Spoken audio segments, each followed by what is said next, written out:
kita bisa berkumpul di Masjid Jabal Uhud Al-Islami di Batam.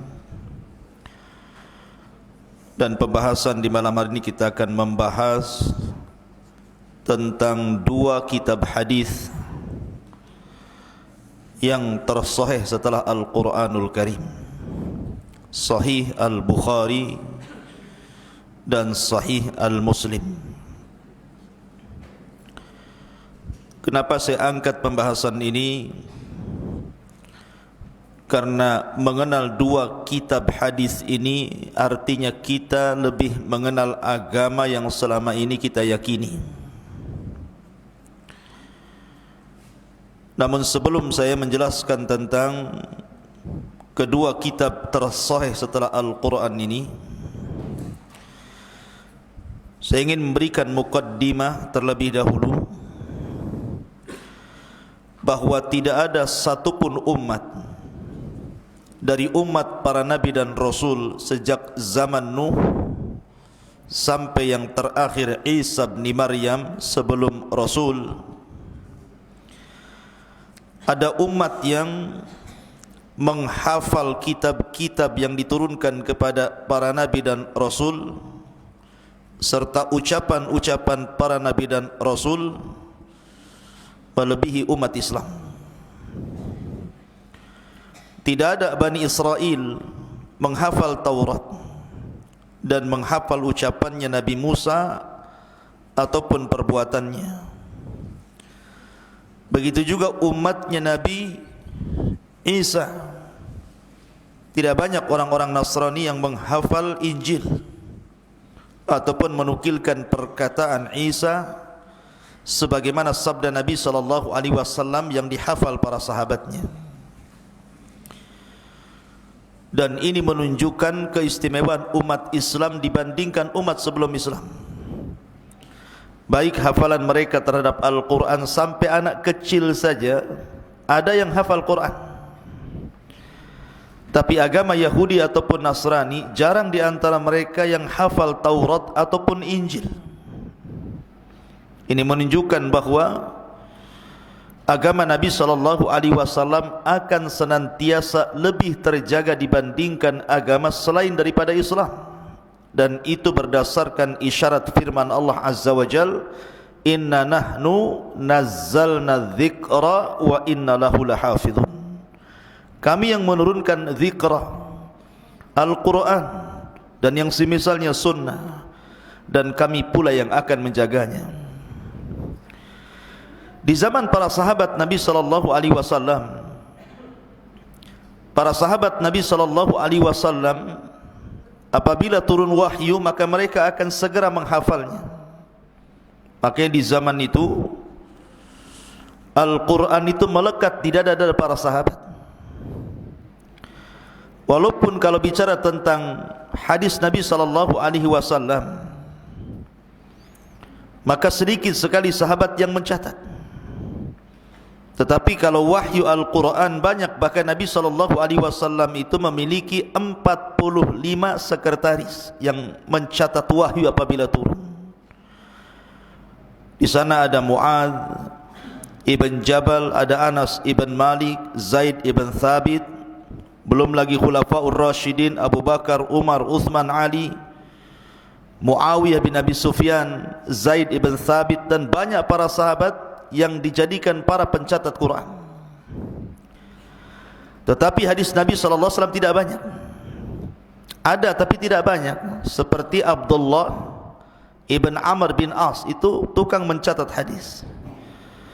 Jadi setiap Nabi SAW bicara atau melakukan sesuatu dicatat sama Abdullah ibn Amr bin As itu. Sampai suatu ketika ada orang-orang jahiliyah mengatakan kepada Abdullah ibn Amr ini, wahai Abdullah, kenapa kau catat segala sesuatu yang datang dari Muhammad? Bukankah dia manusia? Terkadang dia bicara dalam kondisi marah ataupun ridha. Maka dia pun menyampaikan perkataan orang ini kepada Nabi SAW.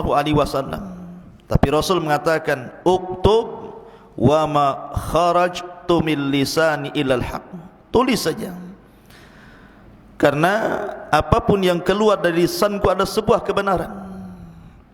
Makanya Abu Hurairah radhiyallahu anhu mengatakan, tidak ada sahabat yang banyak hafalan melebihi diriku kecuali Abdullah ibn Amr bin As, karena dia mencatat. Jadi ada orang yang mencatat hadis, tapi tidak banyak di zaman Nabi SAW. Dan di masa Khalifah Umar bin Khattab radhiyallahu anhu, ketika wafatnya Rasul, kemudian Abu Bakar Siddiq, kemudian Khalifah jatuh ke tangan Umar bin Khattab, Umar itu sudah hendak membuat catatan-catatan hadis, karena dikhawatirkan kemudian hadis ini akan hilang. Akan tapi Umar mengurungkan niatnya karena dikhawatirkan manusia meninggalkan Quran dan beralih kepada hadis Rasul. Tidak jadi di zaman Umar itu. Baru kemudian di zaman Umar bin Abdul Aziz, barulah di zaman ini beliau mengutus Abu Bakar ibn Hazm, pembantunya, untuk berangkat menemui Al-Imam Az-Zuhri rahimahullahu ta'ala. Karena ketika itu memang tidak ada ulama yang pakar melebihi Imam Zuhri. Jadi Abu Bakar bin Hazm ini menyampaikan kepada Zuhri ini perintah Umar bin Abdul Aziz agar Imam Zuhri mengumpulkan seluruh apa yang didengar oleh dia dari sahabat Rasul, dari Nabi SAW. Sejak itulah hadis dikumpulkan. Siapa yang pertama mengumpulkannya? Umar bin Abdul Aziz memerintahkan kepada Abu Bakar ibn Hazm, kepada ulama besar namanya Zuhri, untuk mencatat segala hadis Nabi. Di sini permulaan pencatatan hadis Rasul. Baru kemudian, setelah kemudian, tetapi ketika itu masih ngacak ya, tartibnya itu belum tersusun rapi. Yang penting hadis-hadis Nabi dikumpulkan gitu saja, kemudian dibukukan. Baru kemudian setelah datang orang-orang setelah Zuhri seperti Imam Malik, Abdullah ibn Mubarak, Ma'mar, Sufyan al-Thawri, Sufyan ibn Uyainah, Al-Laits, dan banyak para ulama setelah Zuhri ini, barulah mereka mulai mengumpulkan dan mencatat hadis Nabi SAW dan membukukannya. Dan itu pada abad kedua. Baru pada abad ketiga, pada abad ketiga inilah abad keemasan, di mana kemudian muncul orang yang kita bahas malam ini. Lahirlah Imam Bukhari, lahirlah Imam Muslim, Abi Dawud, Tirmidzi, Ibnu Hibban, dan seluruh para ulama mukharrij, pengeluar hadis. Mulailah mereka mengkhususkan kitab hadis yang tidak acak, yang acak-acak sebelumnya dikumpulkan dan dijadikan satu dengan sangat tertib. Bahkan Imam Bukhari dan Muslim sampai membuat kitab khusus namanya Sahih Bukhari dan Muslim, yang isinya hanya hadis-hadis sahih saja. Tetapi sebelumnya seperti Musnad Imam Ahmad, Muwatta Imam Malik, dan yang lainnya masih tercampur itu. Ada yang dhaif, ada yang sahih, ada yang diterima, ada yang ditolak. Tetapi ulama yang pertama kali mengumpulkan hadis sahih dan tidak memasukkan hadis dhaif hanyalah Imam Bukhari. Kemudian disusul oleh muridnya Imam Muslim, sehingga dua imam ini berkarya dengan karya yang luar biasa, dikenang oleh barat dan timur, sehingga kitabnya talaqathul ummatu bil qabul. Semua umat menerima dua kitab ini dan dijadikan sandaran hujjah dalam beragama, dan dua kitab ini adalah dua kitab tersahih setelah Al-Quran. Luar biasa. Itu baru setelah itu tidak ada lagi ulama kecuali hanya meringkas, memberikan catatan kaki, dan begitu seterusnya sampai hari ini. Baik, kita masuk pada pembahasan itu, sejarah kenapa kitab hadis dibukukan. Kita masuk pada pembahasan inti. Yang pertama kita akan bahas dulu mengenal lebih dekat tentang kitab Sahih Bukhari. Tentu sebelum saya menjelaskan tentang isi daripada Sahih Bukhari, saya ingin menjelaskan tentang siapa Imam Bukhari dulu. Imam Bukhari ini ikhwan, beliau lahir pada tahun 194 Hijriah, pada tanggal 13 Syawal tahun 194 Hijriah lahirlah Imam Bukhari, dan wafat Imam Bukhari pada 1 Syawal tahun 256 Hijriah. Catat wafatnya saja. Imam Bukhari wafat tahun 256 Hijriah. Lah Imam Bukhari ini termasuk ulama besar. Sejak kecil Imam Bukhari itu ditakdirkan buta matanya. Imam Bukhari itu waktu kecil bayi buta matanya, tidak bisa melihat, memang buta bawaan. Sehingga ibunya itu banyak berdoa, banyak sekali berdoa untuk kesembuhan putranya ini, agar ada keajaiban Imam Bukhari ini bisa melihat. Jadi suatu ketika ibunya ini bermimpi berjumpa dengan Khalil Ibrahim alaihi salatu wassalam. Nabi Ibrahim dalam mimpinya berjumpa dengan ibunya Imam Bukhari. Kemudian datang kepada ibunda Imam Bukhari dalam mimpinya, kemudian mengucapkan salam. Kata ibunya Imam Bukhari, "Man anta, siapa kamu?" Maka dia menjawab, "Saya Ibrahim Khalilur Rahman, saya Ibrahim kekasih Allah. Wa innama ji'tuki ubashiruki bi anna Allah aradda ila waladaki basarahu." Saya hanya ingin datang kepadamu wahai ibu, memberikan kabar gembira bahwa putramu sudah dikembalikan penglihatannya.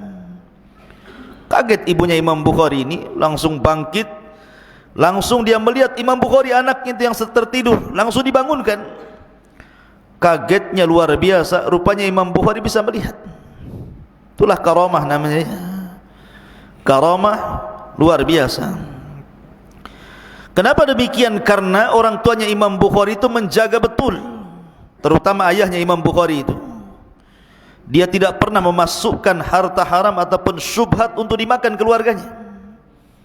Sampai-sampai dia mengatakan, "La a'lamu anni adkhaltu fi mali dirhaman min haramin aw syubhatin." Aku tidak pernah memasukkan pada hartaku yang dimakan oleh anak istriku harta haram sedikit pun, bahkan harta syubhat pun sedikit pun. Artinya betul-betul menjaga yang halal yang masuk ke perut Imam Bukhari. Makanya wajar berkah kehidupannya. Setelah kemudian meninggal bapaknya Bukhari, Bukhari masih kecil, anak yatim. Yang sibuk mengurus Imam Bukhari itu ibundanya. Dan begitulah ulama dunia rata-rata diurus oleh ibunya. Imam Ahmad diurus oleh ibunya sehingga menjadi imam dunia. Abu Hanifah yang ngurus ibundanya sehingga menjadi imam dunia. Imam Syafi'i diurus oleh ibundanya sehingga menjadi imam dunia. Imam Syu'bah.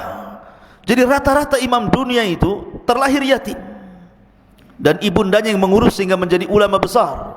Makanya wajar kalau seorang ibu itu ummul madrasah, dialah guru yang terbaik yang ada di rumah. Adapun Imam Bukhari itu memang sudah dicintakan ilmu sejak kecil. Jadi Imam Bukhari itu dari kecil suka ilmu, suka hadis, penghafal hadis. Lah Imam Bukhari sendiri ikhwan yang dimuliakan Allah Subhanahu wa taala, diberikan kekuatan hafalan itu luar biasa. Di zaman itu dia punya guru namanya Muhammad Yahya Az-Zuhli. Muhammad Yahya Az-Zuhli itu gurunya dan merupakan qadhi hakim di Bukhara kala itu. Terus satu gurunya Imam Bukhari itu masih kecil, masih 11 tahun ketika itu, hadir di majlis gurunya. Jadi gurunya Muhammad Yahya Az-Zuhli ini membacakan sebuah hadis dengan sanadnya. Kemudian gurunya mengatakan dari Sufyan, dari Abi Zur'ah, Abi Zubair, dari Ibrahim An-Nakhai, kemudian menyebutkan sanadnya. Imam Bukhari bangkit dan mengatakan, akhta'ta ya imam, kau salah. Tidak pernah Ibrahim An-Nakhai itu mendengar dari Abi Zubair. Kaget gurunya, bagaimana kau tahu bahwa Ibrahim An-Nakhai tidak mendengar hadis daripada Abi Zubair? Kata Imam Bukhari, cek saja kitab aslinya. Maka tiba-tiba dia mengambil buku, kemudian mengecek kitab aslinya. Rupanya betul perkataan Bukhari. Yang benar bukan Abi Zubair, tapi Zubair ibn Adi. Ibrahim An-Nakhai mendengar dari Zubair bin Adi, bukan Abi Zubair. Kata gurunya ini, dia mengatakan kepada murid-muridnya yang lain, catatlah ucapan anak kecil ini, maka dia benar. Jadi dari situ banyak para talabatul ilmi akhirnya mereka segan dengan Imam Bukhari. 11 tahun bisa menegur guru ulama dunia Muhammad Yahya Az-Zuhli ketika itu. Merupakan apa? Kecerdasan ilmu dan kekuatan hafalan. Makanya ketika Imam Bukhari besar, ketika usia 16 tahun, mulai dari rihlah itu berjalan ke negeri-negeri untuk mencari ulama. Dia berangkat ke Mesir, berangkat ke Mekah, berangkat ke Madinah, berangkat ke Irak, berangkat ke Baghdad, berangkat ke Syam, berangkat ke Kufah, ke Rai, Samarkand, Naisabur, Jazirah, dan banyak negeri-negeri dikelilingi Imam Bukhari. Padahal di zaman itu nggak ada pesawat, di zaman itu nggak ada kereta, nggak ada bus, paling tinggi naik unta atau jalan kaki. Tapi tidak pernah lelahnya Imam Bukhari mencari ilmu, sampai-sampai dia mengatakan, aku belajar kepada 1080 syaikhan, 1080 lebih syekh. Itu gurunya Imam Bukhari. Jadi Imam Bukhari itu berguru kepada 1080 ulama. Luar biasa. Antum baru belajar sama Abu Humairah saja, sama Ustaz Soleh, berapa orang lah di sini gurunya? 10 atau 20 guru saja. Ini belajar ke 1080 syekh, dan semuanya kibar ulama, semua ulama-ulama besar, bukan ulama kaleng-kaleng, ya, ulama besar. Itulah Imam Bukhari rahimahullahu ta'ala. Dan Imam Bukhari ini dikenal ibadahnya, qiyamul lailnya luar biasa. Apabila datang bulan Ramadan, maka dalam satu hari dia mengkhatamkan 2 kali. Pagi hari dia baca Quran dari Al-Baqarah sampai An-Nas, selesai. Nanti di malam hari dia khatamkan lagi Al-Quran. Berarti selama Ramadan kalau setiap hari menghatamkan 2 kali, berarti kalau 30 hari berarti 60 kali khatamkan Quran tuh. Kuatnya beliau dalam beribadah. Ma'asyiral muslimin yang dimuliakan Allah Azza wa Jalla. Adapun di antara waraknya Imam Bukhari itu ikhwan, dia kalau mencantumkan hadis dalam sahihnya, dia langsung bukan dicatat di buku begitu, tetapi dia sebelum mencantumkan satu hadis dalam kitab Sahih Bukhari itu, dia mandi dulu. Setelah mandi dia solat 2 rakaat. Setelah itu kemudian dia tafakur dengan Allah. Kemudian dia berpikir, layak nggak hadis ini saya masukkan di kitab saya ini. Bayangkan Imam Bukhari itu ikhwan, dicatat oleh para ulama kitab sahihnya itu.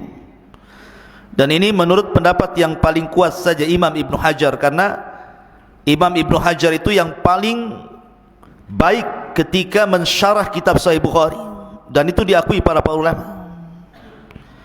Dia mengatakan bahwa jumlah hadis yang sahih yang terdapat dalam Sahih Bukhari itu jumlahnya 2602 hadis. Catat itu. Hadis yang dicantumkan Imam Bukhari dalam kitab sahihnya berapa? 2602 hadis. Itu dicantumkan. Bayangkan, kalau setiap satu hadis ketika hendak diletakkan Imam Bukhari dicatat dalam bukunya, dia mandi, kemudian solat 2 rakaat, kemudian berfikir kepada Allah, baru dicatat. Berarti 2602 kali mandi dan 2602 kali solat. Karena setiap satu hadis mandi, solat, baru dicatat satu hadis dia. Dia istikharah kepada Allah Azza wa Jalla. Antum ini jarang mandi, jangan letakkan hadis pula, mandi pun tidak. Ya. Nggak ada air Ustaz, mana ada air banyak. Ya. Ma'asyiral muslimin yang dimuliakan Allah Azza wa Jalla, dia tawadhunya Imam Bukhari itu meletakkan satu hadis saja, mandi dulu, solat dulu, istikharah, baru diletakkan. Ini hadis yang tercantum dalam Sahih Bukhari 2602. Tetapi yang terulang-ulang, kan kitab Sahih Bukhari kan tebal tuh, hadisnya ada yang diulang-ulang oleh Imam Bukhari dengan sanad yang lain, atau karena sebuah bab. Itu hadis yang diulang-ulang dalam kitab Sahih Bukhari itu ada yang mengatakan jumlahnya 7.397.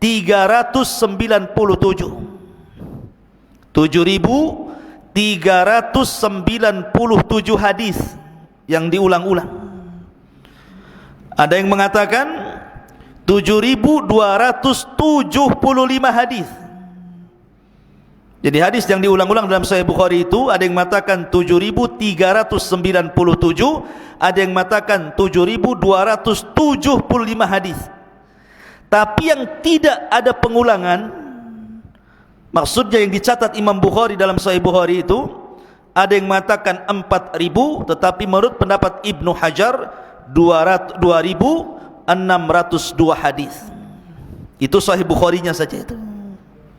Dan setiap pemasukan satu hadis, dia mandi, dia solat, dia catat. Luar biasa. Ma'asyiral muslimin yang dimuliakan Allah Azza wa Jalla, Imam Bukhari ini memiliki guru-guru yang luar biasa. Di antara guru-gurunya yang sangat kondang adalah Imam Ahmad bin Hanbal, pencetus mazhab Hambali. Kemudian Ishaq ibn Rahaweh, seorang mazhab Syafi'i. Kemudian Yahya bin Ma'in, kemudian Fadl ibn Dakin, dan banyak lagi guru-guru Imam Bukhari. Kalau murid-muridnya jangan tanya. Imam Muslim muridnya, Imam At-Tirmidzi muridnya, Imam Abi Hatim muridnya, Ar-Razi, Abu Zur'ah Ar-Razi, Abu Bakar ibn Asim, Ibrahim ibn Ishaq. Itu ulama-ulama hadis tuh. Nanti kalau antum belajar mustalah hadis, kenal ulama-ulama ini. Ulama-ulama besar, pencatat hadis semuanya itu. Kalau muridnya saja sekelas Imam Muslim, Tirmidzi, Abi Dawud gitu ya, dan yang lainnya, berarti Imam Bukhari ini memang luar biasa. Jabalul Hifdi namanya, gunung hafalan tuh Imam Bukhari itu. Ma'asyiral muslimin, para santri, ikhwan dan akhwat yang dimuliakan Allah Azza wa Jalla. Lah Imam Bukhari juga dijelaskan, kalau dia memberikan kajian seperti saya seperti ini nih, yang datang itu bukan 100, 200, 1000, 2000, tidak.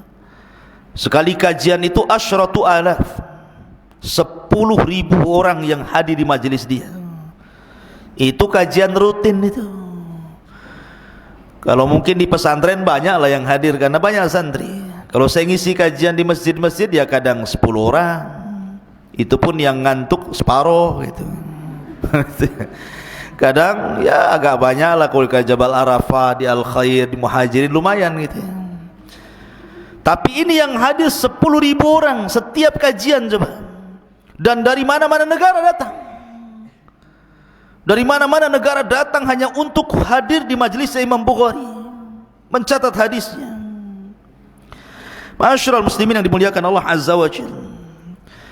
Adapun sebab kematiannya, Imam Bukhari ini kan bermasalah dengan gurunya, namanya Yahya Az-Zuhli tadi yang disebutkan.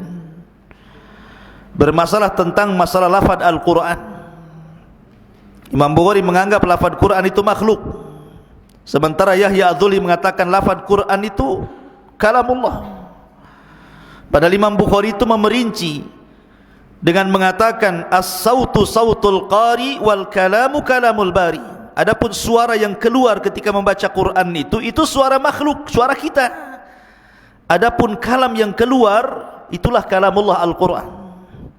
Tapi Imam Bukhari diserang akhirnya, banyak murid-muridnya yang kemudian menjauh dari Imam Bukhari karena ditahdir oleh gurunya, kemudian dia diusir dari negaranya. Bayangkan, diusir dari negaranya Imam Bukhari itu, ujian Imam Bukhari itu. Akhirnya dia keluar dari Bukhara, kemudian berjalan ke Samarkand sambil mengarang satu kitab bantahan gurunya, Khalqu Af'alil Ibad. Dari situlah Imam Bukhari banyak pikiran, sakit hati juga, ya manusiawi gitu ya. Akhirnya kemudian sakit dan dia mengatakan, Allahumma innahu dhaqat lid dunya, Allahumma faqbidni ilaik. Ya Allah, dunia ini terasa sempit bagiku. Ya Allah, kalau Engkau berkehendak, cabutlah nyawaku. Maka Imam Bukhari pun kemudian meninggal di akhir malam. Di akhir malam, hampir mendekati Idul Fitri, di akhir Ramadan. Kemudian ketika Idul Fitri, barulah dia dimandikan, dikafankan dan dikuburkan. Imam Bukhari dikuburkan ketika Idul Fitri, ya. Ma'asyiral muslimin yang dimuliakan Allah Azza wa Jalla, itu sekilas biografinya. Kita masuk kepada kitab inti yang kita bahas, mengenal kitabnya Imam Bukhari, Sahih Al-Bukhari. Namanya itu bukan Sahih Bukhari sebenarnya, itu kan kalimat singkat saja, Sahih Bukhari, Sahih Muslim. Tapi Imam Bukhari tidak memberi nama Sahih Bukhari, namanya panjang. Imam Bukhari memberikan nama kepada kitabnya itu Al-Jami, As-Sahih, Al-Musnad, Al-Mukhtasar min umuri Rasulillah sallallahu alaihi wasallam wa sunanihi wa ayyamihi. Kitabnya panjang namanya itu. Ya, saya ulangi, Al-Jami, As-Sahih, Al-Musnad, Al-Mukhtasar min umuri Rasulillah sallallahu alaihi wasallam wa sunanihi wa ayyamihi. Nah, itu judul kitabnya. Tapi yang kita kenal singkat saja Sahih Bukhari. Saya ingin tanya satu orang, coba ulangi, antum coba ulangi nama kitabnya. Antum jangan nengok ke belakang. Yang antum tulis gimana? Antum nulis apa? Nunduk ke buku tapi enggak ditulis. Al-Jami', As-Sahih, Al-Musnad, Al-Mukhtasar min umuri Rasulillah sallallahu alaihi wasallam wa sunanihi wa ayyamihi. Antum talabatul ilmi harus tak hafal gini namanya. Nanti ditanya nama kitab Sahih Bukhari apa, enggak tahu. Al-Jami'us Sahih, Al-Musnad, Al-Mukhtasar min umuri Rasulillah sallallahu alaihi wasallam wa sunanihi wa ayyamihi, atau dengan singkat Sahih Bukhari gitu saja. Itulah namanya. Kenapa disebut Al-Jami' As-Sahih? Karena kitab Sahih Bukhari itu berbeda dengan kitab Sunan. Kan ada Sunan Imam Ahmad, Sunan Abi Dawud, Sunan Tirmidzi, Sunan Ibnu Majah, Sunan Daruqutni, kan sunan-sunan tuh. Kalau sunan-sunan itu, kitab-kitab sunan itu hanya lebih banyak kepada masalah hukum-hukum saja. Bah salat, toharoh, zakat, puasa, haji gitu ya, tolak, nikah, buyu dan begitu seterusnya. Hanya berkisah tentang hukum-hukum.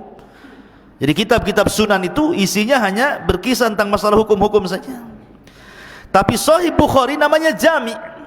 Jami' itu sesuatu yang mencakup segalanya.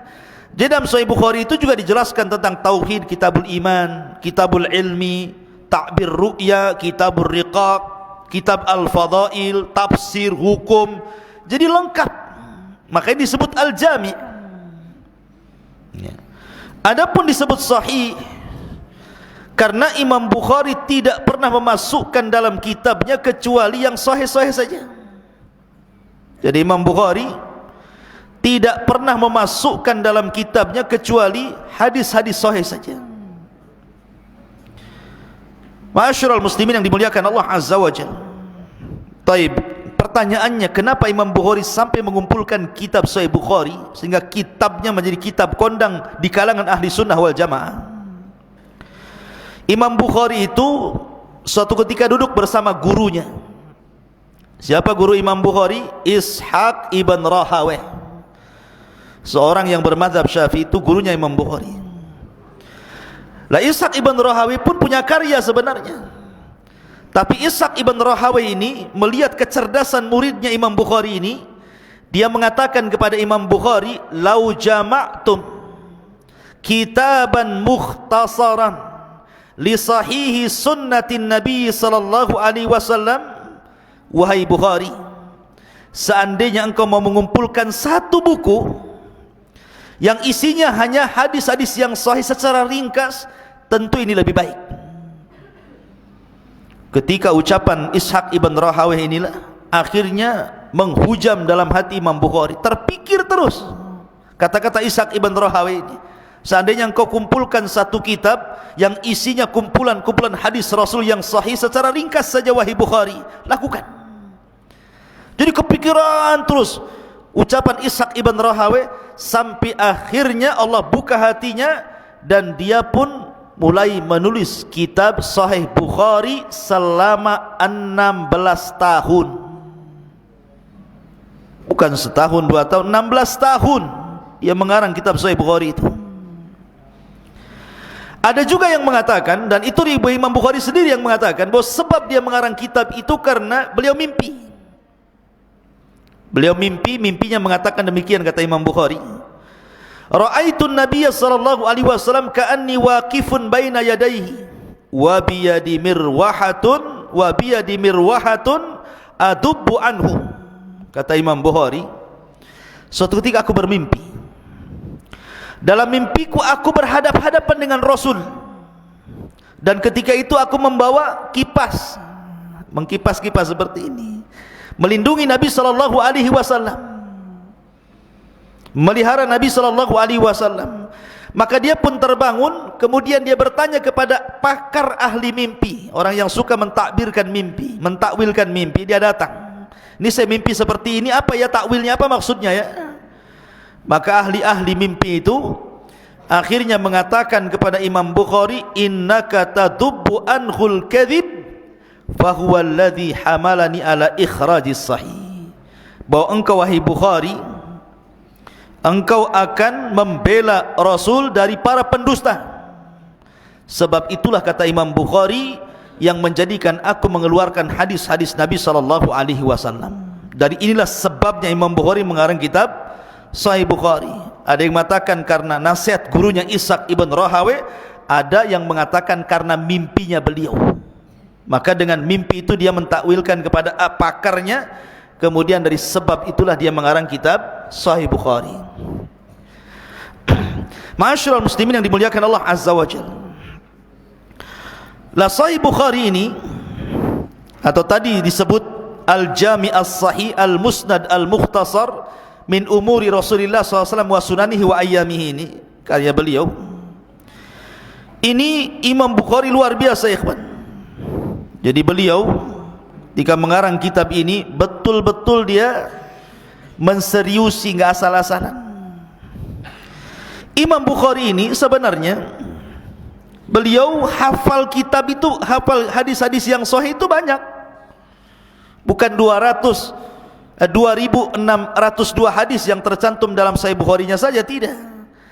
Bahkan dia pernah mengatakan bahwa saya menghafal hadis yang sahih, saya menghafal hadis yang sahih itu lebih daripada 100.000 hadis.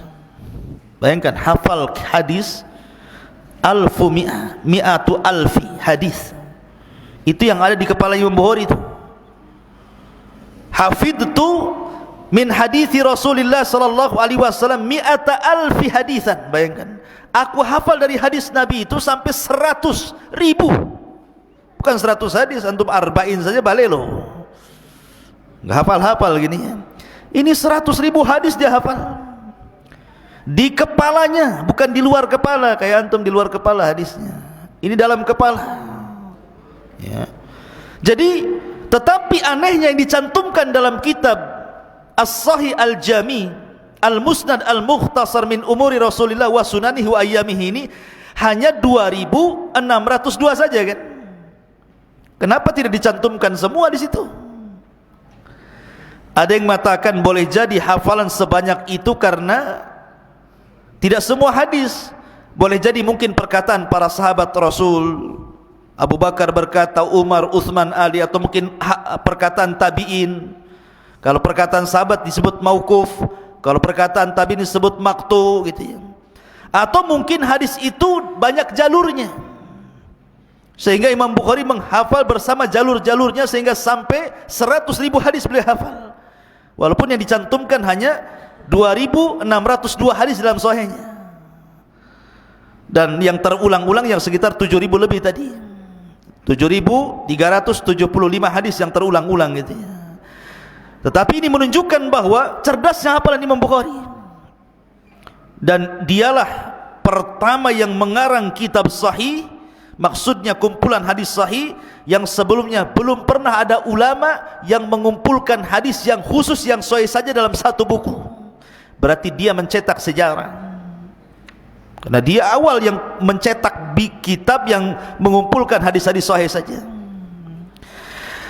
Ma'asyiral muslimin yang dimuliakan Allah Azza wa Jalla.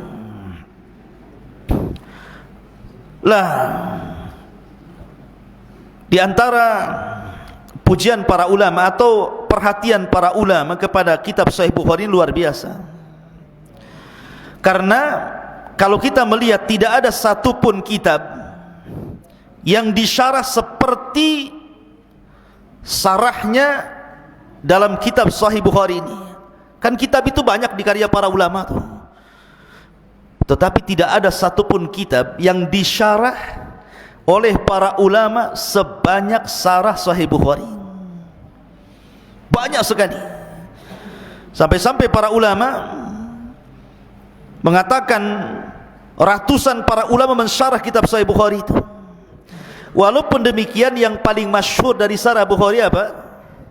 Fathul Bari namanya. Lah, Fathul Bari ini sebenarnya yang pertama mengarang siapa? Ibnu Rajab Al-Hambali. Itu yang mengarang pertama kali kitab Fathul Bari itu Imam Ibnu Rajab Al-Hambali. Tapi sayang, keburu meninggal, dan syarahnya baru sampai kepada Kitabul Janaiz saja, kitab masalah jenazah saja.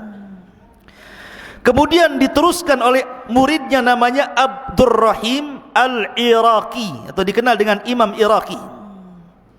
Kemudian muridnya mengarang kitab namanya Fathul Bari juga, sarah Sahih Bukhari. Tetapi Imam Iraqi pun keburu meninggal, dan syarah Sahih Bukhari yang dikarya beliau tidak tahu ada di mana, hilang, tidak sempat dicetak. Kemudian datang muridnya Imam Iraqi namanya Ibnu Hajar Al-Asqalani. Lah, Imam Ibnu Hajar Al-Asqalani akhirnya mengarang kitab juga namanya Fathul Bari. Dan Allah karuniakan kepada beliau usia yang panjang sehingga bisa merampungkan sarah Sahih Bukhari, Fathul Bari. Dan Imam Syaukani mengatakan ketika memuji kitabnya Imam Ibnu Hajar Fathul Bari, la hijrata ba'dal fathi, katanya. Tidak ada hijrah lagi setelah Fathul Bari. Artinya tidak perlu melihat kitab lain ketika mensyarah Sahih Bukhari. Jadi Fathul Bari itu ada 3 marhalah. Pertama dikarang oleh Ibnu Rajab Al-Hambali sampai Kitabul Janaiz. Setelah itu meninggal, diteruskan muridnya oleh Abdurrahim Al-Iraqi, tapi kitabnya enggak ada. Kemudian dilanjutkan oleh muridnya lagi Ibnu Hajar, sama juga kitabnya namanya Fathul Bari, dan diselesaikan dari awal sampai akhir, dan itu kitab terbaik dalam sarah Sahih Bukhari, sampai para ulama mengatakan la hijrata ba'dal fathi. Tidak ada hijrah lagi setelah Fathu. Bukan Fathu Mekah maksudnya, Fathul Bari. Ya. Lihat bagaimana para ulama memberikan perhatian kepada Sahih Bukhari ini, luar biasa. Ya, kalau karya-karya yang lain sih banyak. Saya akan sebutkan seperti A'lamus Sunan yang dikarang oleh Abu Sulaiman Al-Khattabi, meninggal 388 Hijriah, itu juga syarah Sahih Bukhari. Kemudian syarah Sahih Bukhari yang dikarang Ibnul Battal Al-Qurtubi Al-Maliki, yang meninggal pada tahun 449 Hijriah. Kemudian ada syarah Mushkilatul Bukhari dikarang oleh Muhammad ibn Said ibn Yahya, yang meninggal pada tahun 637. Di sana ada Syarah Bukhari yang dikarang oleh Yahya ibn Syaraf An-Nawawi yang meninggal pada tahun 676 Hijriah. Di sana ada Al-Badrul Munir As-Sari fi Kalami ala Sahihil Bukhari yang dikarang oleh Abdul Karim ibn Abdin Nur yang meninggal pada tahun 735 Hijriah.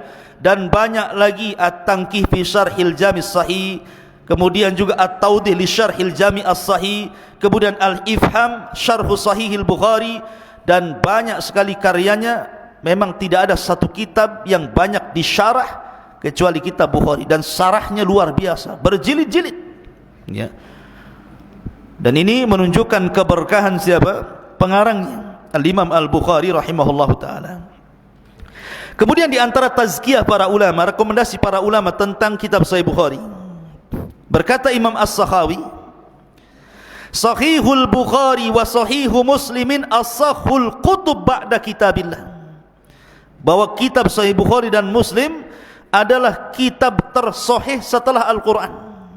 Dulu sebelum Bukhari dan Muslim lahir, kitab tersahih setelah Al-Quran itu kitabnya Imam Malik, namanya Al-Muwatta li Imam Malik. Muwatta pun banyak yang ngarang, salah satunya Imam Malik ngarang kitab Muwatta.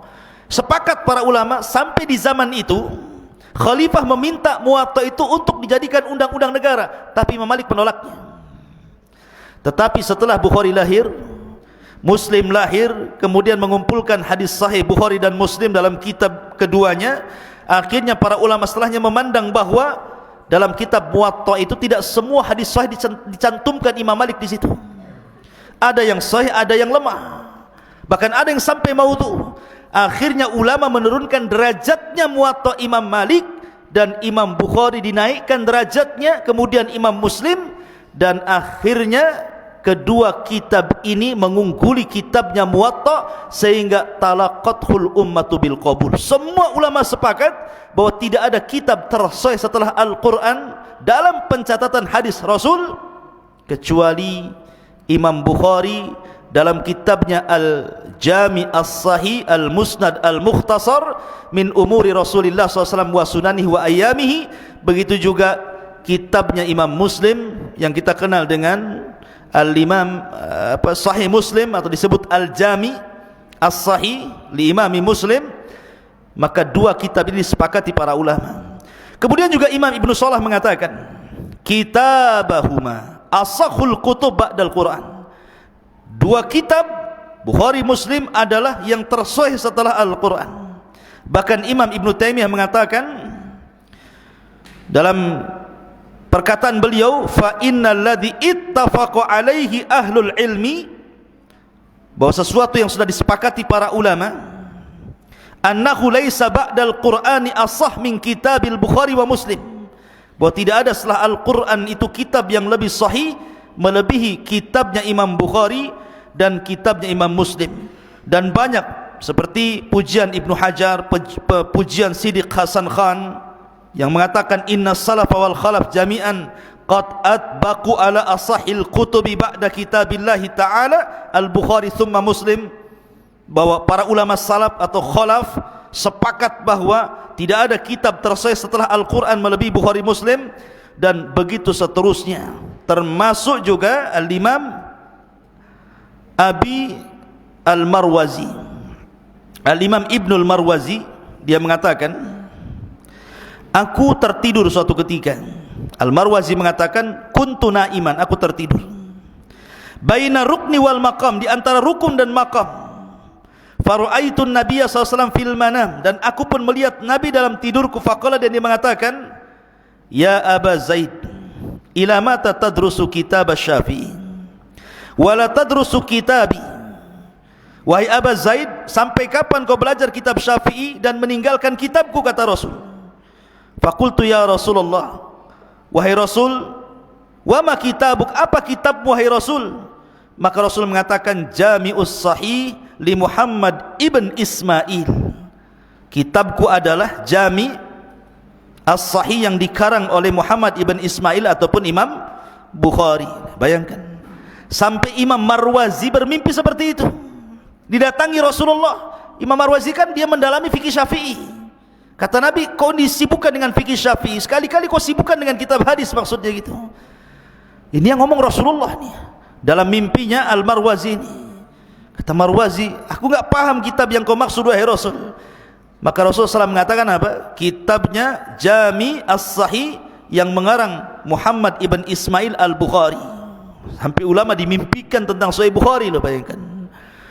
Jadi penting seseorang itu belajar hadis. Ya mungkin antum, kelas antum enggak apa-apa lah, masih Arba'in Nawawi. Itu kan banyak. Hampir secara global diriwayatkan oleh Bukhari Muslim. Arba'in Nawawi dulu antum hafal, baru nanti naik ke yang lebih tinggi daripada Arba'in Nawawi. Ma'asyiral muslimin yang dimuliakan Allah Azza wa Jalla, santri ikhwan dan akhwat yang dimuliakan Allah Azza wa Jalla, ini di antara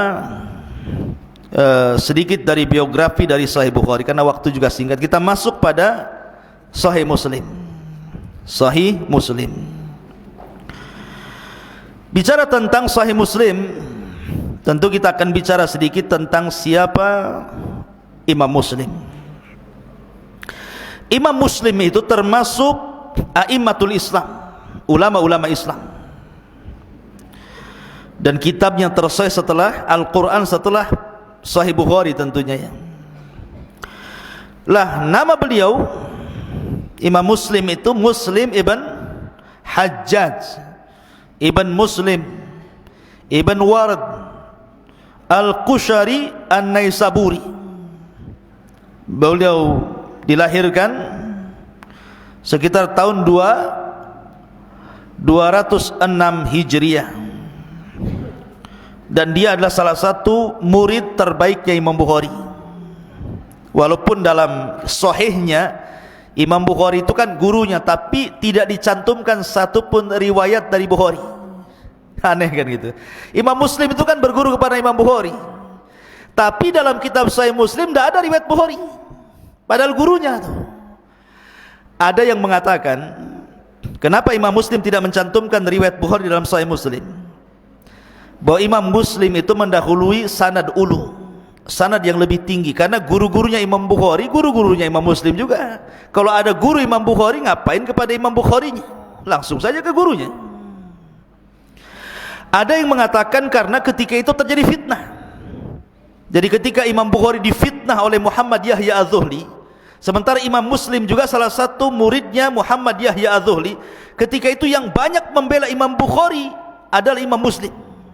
Sampai ketika dia mendengar bahwa Imam Zuhli mencela Imam Bukhari, mentahdir Imam Bukhari, dia pulang, dia ambil catatan hadisnya Muhammad Yahya Az-Zuhli, dia lempar, ambil kembali, aku tidak akan meriwayatkan hadis dari kamu. Sejak itu dia tidak meriwayatkan hadis dari Muhammad Yahya Az-Zuhli ataupun dari Bukhari sendiri. Makanya Imam Muslim itu dia tidak meriwayatkan, mengakui Imam Bukhari, tapi Imam Bukhari beda. Imam Bukhari itu diberikan kelembutan, walaupun dia difitnah oleh gurunya Yahya Az-Zuhli, tetap saja dalam sahihnya dicantumkan pula Yahya Az-Zuhli riwayatnya, tapi dengan nama samarkan, disamarkan namanya, menunjukkan bahwa Imam Bukhari tidak melihat orangnya, tapi melihat hadis itu sahih dari Nabi SAW. Ya. Lah, Imam Muslim, kembali kepada Imam Muslim, ma'asyiral muslimin yang dimuliakan Allah Azza wa Jalla, Imam Muslim ini memiliki keutamaan besar di hadapan para ulama. Ketika dia berjumpa dengan Imam Bukhari sebagai gurunya, maka dia bermulazamah terus sampai-sampai kalau tidak ada Bukhari, tidak ada Muslim. Jadi yang mencetak Imam Muslim justru Imam Bukhari, padahal itu termasuk akran sekaligus gurunya, teman sekaligus gurunya gitu ya. Tapi banyak mempengaruhi terhadap Imam Muslim. Lah, kalau bicara tentang biografi Imam Muslim panjang karena waktu juga, kita langsung kepada Sahih Muslim saja. Jadi Imam Muslim itu ketika mengarang kitab Muslim, dihabiskan waktunya 15 tahun. Kalau Imam Bukhari berapa? 16 tahun, beda setahun. Kalau Imam Bukhari mengumpulkan hadis sehingga menjadi Al-Jami'us Sahih itu 16 tahun. Kalau Imam Muslim 15 tahun. Dia rangkai kitabnya sampai akhirnya menjadi sebuah kitab namanya Sahih Muslim.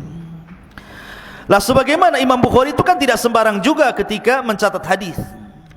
Imam Muslim juga sama.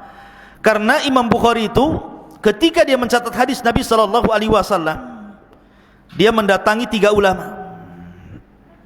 Pertama Ahmad bin Hanbal, Imam Ahmad ma'ruf.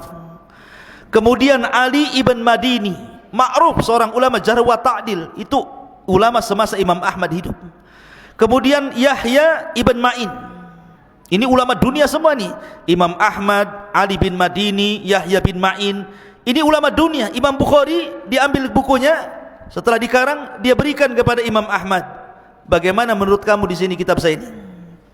Kemudian setelah Imam Ahmad berikan rekomendasi oke, dia datang kepada Ali bin Madini. Setelah Ali bin Madini oke, dia datang kepada siapa tadi? Ali Yahya ibn Ma'in. 3 ulama ini sepakat dan takjub dengan karya Imam Bukhari, kecuali mengkritik 4 hadis. Mengkritik 4 hadis dan mengatakan sebaiknya yang 4 hadis ini dikeluarkan saja katanya. Tetapi Imam Bukhari berbeda pandangan. Walaupun 3 imam ini menganggap lemah, tapi Imam Bukhari menganggap sahih, sehingga Imam Bukhari tetap mencantumkannya. Sampai-sampai dijelaskan oleh Al-Imam Al-Uqaili, al-qawlu qawlul Bukhari, yang benar ucapan Bukhari. Jadi tetap dicantumkan. Lah Imam Muslim juga sama. Jadi ketika dia mengarang kitab Sahih Muslim itu, dia datang kepada beberapa ulama. Salah satunya adalah Abi Zur'ah Ar-Razi. Abi Zur'ah Ar-Razi itu seorang ulama hadis kondang. Dia datang kepada Abi Zur'ah Ar-Razi, bagaimana karya saya? Coba catat, lihat ada yang salah enggak? Setelah kemudian datang kepada Abi Zur'ah Ar-Razi, dia datang kepada Abi Hatim. Abu Hatim ini gimana? Kemudian setelah itu dia datang kepada Muhammad ibn Muslim dan banyak beberapa para ulama. Dan Imam Muslim ini mengikuti saran ulama. Jadi kalau kata Abi Zur'ah Ar-Razi, kayaknya hadis ini bermasalah, keluarkan saja, dia keluarkan. Kalau suruh masuk, masukkan ya. Jadi memang sudah dapat rekomendasi. Makanya antum kalau nanti suatu ketika Allah takdirkan menjadi penulis gitu kan, kemudian ngarang buku, nggak bisa langsung dicetak, tapi antum harus cari mungkin ustadz yang senior, tolong ini baca karya saya ini, ada yang salah enggak? Nanti kalau bisa dikasihlah muqaddimah di depan gitu. Seperti itulah kebudayaan ulama ketika mengarang buku, itu maksudnya. Lah Imam Bukhari ini berbeda dengan Sahih Bukhari. Jadi Sahih Muslim ini berbeda dengan Sahih Bukhari. Kalau Sahih Bukhari itu tertata dengan bab. Jadi Sahih Bukhari itu kan ada babnya itu. Nanti kitab solat itu babnya macam-macam. Bab mengangkat tangan, bab menurunkan tangan, bab zikir dalam ruku, semua dibuat bab sama Imam Bukhari itu. Dan itu menunjukkan kecerdasan dan fikihnya Imam Bukhari. Langsung beristimbat di situ. Tapi Muslim tidak, dia tidak membuat bab. Dia langsung kitabus shalah, kemudian disebutkan hadisnya tentang masalah salat dari takbir sampai salam. Tidak, dia tertatib dengan bab gitu ya. Lah yang membuat bab itu justru Imam Nawawi yang mensyarahnya. Dan syarah Imam Nawawi syarah terbaik dalam Sahih Muslim. Syarah Sahih Muslim Imam Nawawi itu. Barulah dikasih bab. Ada yang mengatakan qadiyat, ada yang mengatakan Imam Nawawi yang membuat bab sehingga menjadi tertata. Tapi kalau kitab aslinya enggak ada babnya. Langsung kitabus shalah, kemudian hadis dicantumkan banyak-banyak di situ. Kalau Imam Bukhari tidak rapi, dia ada bab ini, bab ini, bab ini, sehingga ketika orang membacanya langsung paham bagaimana istimbat Imam Bukhari dalam hadis itu. Terkadang satu hadis dipotong-potong jadi banyak, dibuat per bab gitu ya. Kemudian juga yang membedakan Sahih Muslim dan Bukhari, kalau di dalam kitab Bukhari tidak ada muqaddimahnya. Coba antum beli kitab Sahih Bukhari, matannya itu langsung buku saja, buka di awal langsung bismillah. Kemudian hadis yang pertama, innamal a'malu binniyat wa innamal likulli imri'in ma nawa, wa man kanat hijratu ila Allah war rasul fa hijratu ila Allah war rasul, wa man kanat hijratu lidunya aw imra'atin yankihuha fa hijratu ila ma hajara ilaih. Kemudian baru dibuat bab. Enggak ada muqaddimah sama sekali. Tapi kalau antum beli kitab Sahih Muslim, banyak muqaddimahnya itu. Maksud muqaddimah ini, apa sih tujuan Imam Muslim mengarang kitab, dijelaskan dalam muqaddimah itu. Walaupun kebanyakan para ulama jarang memberikan muqaddimah, tapi ini salah satu keistimewaan Imam Muslim memberikan muqaddimah dalam kitabnya sebelum masuk kepada bab, sebelum masuk kepada hukum-hukum yang akan ditulis dalam kitab Sahih Muslim itu. Dan jumlah hadis yang diletakkan dalam Sahih Muslim itu 4,000. Berapa? 4.000 hadis. Kalau tadi Bukhari berapa yang tidak terulang? Siapa yang hafal? 2.602. Yang terulang-ulang 7.375 hadis. Ada yang mengatakan? Ahsan. Ya. Jadi kalau Imam Muslim yang dicantumkan dalam sahihnya hanya 4.000 hadis. Ada yang mengatakan 3.300 hadis, ada yang mengatakan 3.300 hadis, ada yang mengatakan 4.000 hadis. Tapi kalau yang terulang-ulang banyak. Berapa? Isnai asyara alfan. 12.000 hadis yang terulang-ulang. Tetapi yang tidak terulang-ulang 4.000, ada yang mengatakan 3.030 hadis. Itulah kitab Sahih Muslim. Lah di antara ikhwatul fillah memuliakan Allah Azza wa Jalla, Imam Muslim ini punya gaya dalam mencatat hadis. Dalam mengarang kitab itu Imam Muslim punya gaya, punya metode gitu kan. Jadi Imam Muslim ini membagi orang-orang yang diambil riwayat itu kepada 3 kelompok.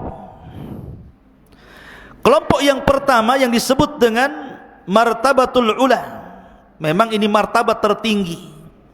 Seperti Sufyan Ats-Tsauri, Sufyan ibn Uyainah, Imam A'mash, Ibrahim An-Nakhai, Ibnu Mubarak, Muhammad Al-Mahdi, itu rutbatul ula namanya, kelompok yang paling tinggi.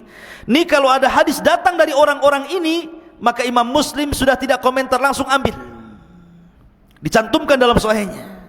Ini kelompok yang pertama nih, yang Imam Muslim tidak pernah komentar. Kalau datang hadis dari 2 Sufyan, Sufyan Ats-Tsauri dan Sufyan ibn Uyainah, kalau datang dari hadis dari A'mash, Ibrahim An-Nakhai, Ibnu Mubarak, Muhammad Al-Mahdi dan ulama sezaman mereka, Imam Muslim tidak tanya-tanya. Kalau hadis datang dari mereka, langsung dicantumkan dalam sahihnya. Karena mereka adalah kelompok yang luar biasa. Kemudian kelompok yang kedua, Imam Muslim itu mengambil hadis dari orang-orang yang secara agama itu bagus, disaksikan syahidalahu ahlul khair wad din. Jadi ulama menyaksikan dia memang orang baik, ahli agama, ahli ibadah. Tetapi dalam hafalan hadis bermasalah. Dibicarakan para ulama. Seperti umpamanya Yazid ibn Abi Ziyad, Lais ibn Abi Sulaim dan yang lainnya, itu dibicarakan tentang hafalannya. Tetapi ketakwaannya luar biasa. Lah Imam Muslim tetap mengambil. Tetapi bukan dijadikan hadis inti, tapi dijadikan mutabi namanya, hanya penguat saja. Tapi Imam Bukhari tidak mau. Imam Bukhari kalau sudah dibicarakan hafalannya, anti meletakkan hadisnya di sahihnya, nggak mau Imam Bukhari. Itulah kelebihannya Imam Bukhari di sini. Syaratnya juga beda. Kalau Imam Muslim itu syaratnya harus sezaman dan memungkinkan ketemu walaupun tidak ketemu. Tapi Imam Bukhari tidak bisa. Bukan sezaman saja, harus ketemu, baru dicantumkan riwayatnya. Makanya Imam Bukhari itu walaupun punya guru 1080 orang, tapi dia mengatakan, saya bisa menyebutkan hadis yang kuriwayatkan, siapa namanya, di mana tempatnya, bagaimana dia meriwayatkan kepada saya. Karena syarat Imam Bukhari harus berjumpa dengan orangnya, baru dicatat hadisnya. Kalau Imam Muslim tidak perlu berjumpa, yang penting sezaman dan memungkinkan ketemu. Itulah bedanya Bukhari dengan Muslim, syaratnya tidak beda kan. Makanya Bukhari lebih tinggi dibandingkan Muslim dari sini. Tetapi kalau kelompok yang ketiga, para pendusta, muttaham bil kadzib, Imam Muslim la karamah, tidak ada kemuliaan, tidak akan diambil riwayatnya. Dari sini ikhwatul fiddin bahwa inilah perbedaan Sahih Bukhari dan juga Sahih Muslim. Intinya bahwa Imam Muslim betul-betul meletakkan hadis, kehati-hatiannya luar biasa. Tetapi kalau kita melihat rijalnya hadis Bukhari dan Muslim itu, maksudnya guru-gurunya atau jalan-jalannya, jalur-jalurnya hadis itu, ada yang rijalnya Bukhari juga rijalnya Muslim, dan itu banyak, ribuan. Tapi ada juga Imam Bukhari ini meriwayatkan rijalnya tidak ada dalam Sahih Muslim, begitu juga rijalnya dalam Sahih Muslim tidak ada dalam Sahih Bukhari. Itu paham nih rijal-rijal gini. Nanti akan sampailah pelajarannya ke mustalah hadis. Saya akan menerangkan saja, nanti akan paham. Ada yang mengatakan bahwa 435 rijal beriwayat hadis yang dicantumkan dalam Sahih Bukhari tidak ada pada Sahih Muslim, dan 620 rijal Sahih Muslim tidak ada pada Bukhari, walaupun kebanyakan rijalnya bersepakat. Makanya ada istilah muttafaq alaih, disepakati keduanya, Bukhari Muslim gitu ya. Ada rawahul Muslim saja, ada rawahul Bukhari saja, ada muttafaq alaih, disepakati keduanya kan gitu ya, karena berawal dari sini ya. Maka ada perbedaan antara Sahih Bukhari dan Muslim dari berbagai macam sisi, tetapi banyak juga kesamaannya. Tapi yang jelas bahwa dua kitab ini adalah dua kitab tersahih setelah Al-Quran. Dan saya sarankan, nasihatkan kepada antum, kalau antum punya rezeki, belilah dua kitab ini plus dengan syarah-syarahnya. Kalau sudah bisa baca, kita baca, atau cari guru belajar tentang dua kitab ini supaya antum lebih mampu lagi untuk mendalami Islam. Karena orang-orang Syiah, mereka mencela dua kitab ini dan mengatakan ini dua kitab mimpinya ahli sunnah. Ketika ada orang mencela Imam Bukhari dan Muslim, berarti sama juga mencela Islam dan mencela para ulama ahli sunnah yang sudah mensepakati bahwa tidak ada kitab yang sahih setelah Al-Quran melebihi Bukhari, Sahih Bukhari dan juga Sahih Muslim. Ini diantara penjelasan, karena juga waktu saya ambil yang singkat-singkat saja. Mudah-mudahan ada manfaatnya, ikhwan. Dan tolong yang sudah dicatat faedah-faedah itu antum hafal, karena di sini saya dikasih amanah untuk ngasih hadiah susu kambing. Susu apa ini? Susu lajiz, susu beruang. Ini susu kucing.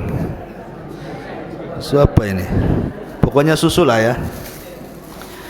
Ikhwan 3, akhwat 2. Tutup buku antum. Tutup semua, tutup. Buku catatan antum tutup. Baik, pertanyaan yang pertama. Tutup. Pertanyaan yang pertama, yang mudah saja. Sebelah sini ya. Antum jangan sini. Pokoknya sebelah kamera ke sini.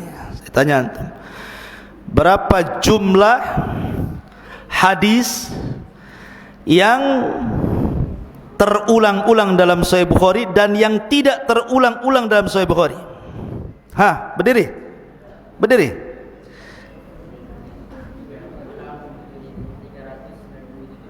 Oke, yang tidak terulang?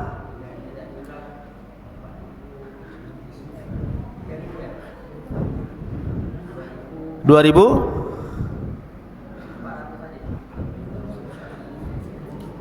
ribu 602 hadis. Antum dapat harus cepat separuh karena jawab satu, tapi nggak apa-apa, anda kasih sini. Masya Allah, ahsan. Taib. Baik.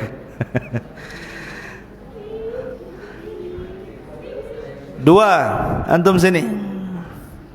Sebutkan 3 muridnya Imam Bukhari. Tiga muridnya Imam Bukhari. Enggak usah 32 saja, enggak usah 21 saja.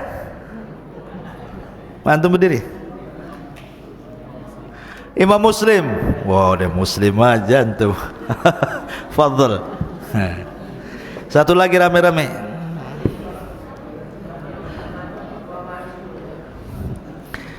Sebutkan 2 perbedaan Sahih Bukhari dan Muslim. 2 saja, nggak banyak-banyak. Antum apa? Berdiri. Nggak tahu. Antum, afadhal. Jangan melorot pula antum. Gimana? Perbedaan Sahih Bukhari dan Muslim. Ahsan. 1, yang 2.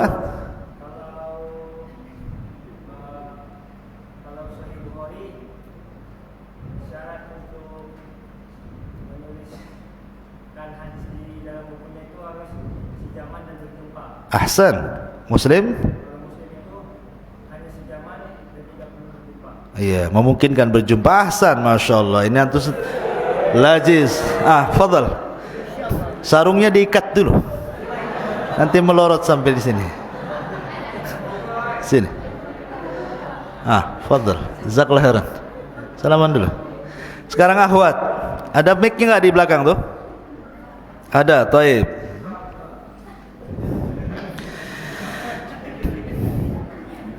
Akhwat, terserah siapa yang jawab ya, karena saya enggak melihat anti. Jadi sekarang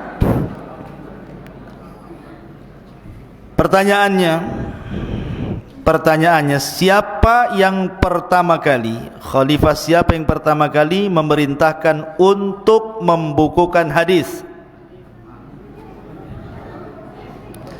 Dan siapa yang menulisnya, yang mengumpulkannya? Atas perintah khalifah siapa? Dan ulama siapa yang pertama kali mengumpulkannya? Ayo. Yang tidur pula lah di balik tabir ini. Nggak tahu?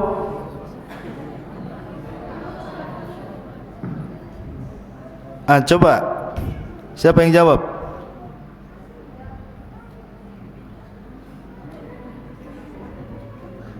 Ayo bunyi.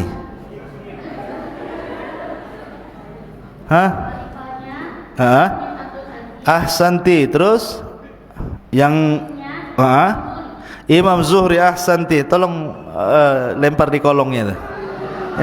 Ini. Oke.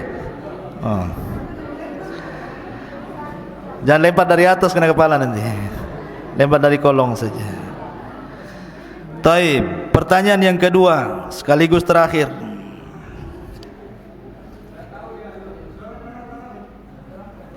Dari bawah. Udah. Jangan rebutan satu. Taib. Sebutkan alasan kenapa Imam Bukhari mengarang kitab Sahih Bukhari. Satu saja alasannya. Kenapa Imam Bukhari sampai mengarang kitab sahihnya? Apa alasannya?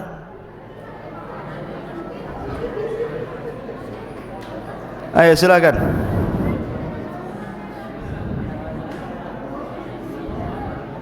Diam dulu Iwan, diam dulu biar dengar di belakang.